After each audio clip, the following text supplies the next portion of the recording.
Kumusta mga kaboxing? This is Boy Kalawang TV. So matapos nga po ang mahabang panahon na nagretiro sa sport ng boxing, itong si former world champion British boxer Ricky the Hitman Hatton ay ayon nga po sa mga lumalabas na balita mga idol na matunog na magbabalik po daw si Ricky Hatton sa professional boxing bago matapos ang taong ito.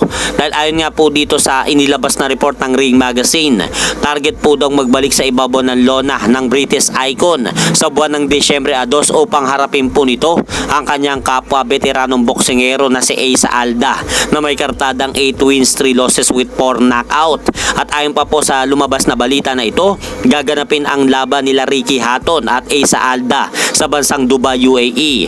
At kapwa nangako nga po sila Ricky Hatton at Asa Alda na magiging aksyon ang kanilang mangyayaring laban sa buwan ng Disyembre at hindi po daw magiging parang exhibition lamang. Dahil sa kasalukuyan po ngayon mga idol, may edad na pong 47 anyos itong si Ricky Hatton at ito naman pong makakalaban niya na si Asa Alda ay may edad naman po itong 46 anyos sa kasalukuyan. At sa kabilang banda naman, sa naging live ni Coach Jason Casimero kahapon sa Cuadro Alas It's My Boy, kinumpirma nga po niya na may laban ang kanyang kapatid na si former 3 Division World Champion Janrel Casimero ngayon pong taon na ito, pero hindi po daw sa darating na buwan o sa susunod na darating na buwan, basta mag-antay lang po daw tayo ng kanilang anunsyo kung kailan nila ilalabas ang darating na laban ni Cuadro Alas. At idagdag pa po mga idol ni Coach Jason Casimero, hindi po daw matatapos ang taon na ito na hindi napapalaban ang kanyang kapatid. Pakinggan po natin ang sinabi ni Coach Jason Casimero sa kanyang live kahapon sa Cuadro Alas It's My Boy. May laban na po tayo mga boss. Hintayin nyo lang kung kailan ibalita. Pero yun nga, yung sinasabi ko sa inyo, hindi pa ngayon na buwan, hindi pa sunod na buwan. Hintay-hintay lang tayo. May laban, basta may laban tayo, walang problema yan. Parking area pa lang po ito mga boss. Oh. Basta may laban tayo mga boss, hintay lang kayo. Hintay lang kayo sa update. Hindi po kasi natin ina-update, hindi muna natin sabihin. Baka agawin na naman, alam nyo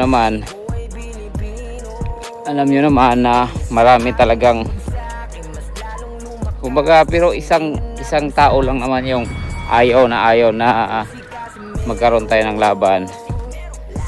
Yun nga, basta hintay lang tayo,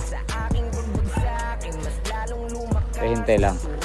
Lagi kong sinasabi, mayroon po, hindi po matapos itong taon na to makakabalik si Otol Saluna at akit na po siya lumalaban ngayon sa 26. Maraming salamat po. Doon muna ako sa Facebook, magla-live ako. So yun po mga idol ang naging panayam ni Coach Jason sa kanyang live kahapon sa Cuadro Alas It's My Boy. At narinig din po natin na bukod sa sinabi ni Coach Jason Casimero na may laban ng kanyang utol na si Janrel Casimero ngayong taon, ay sa featherweight division na po daw ito mangangampanya ngayon.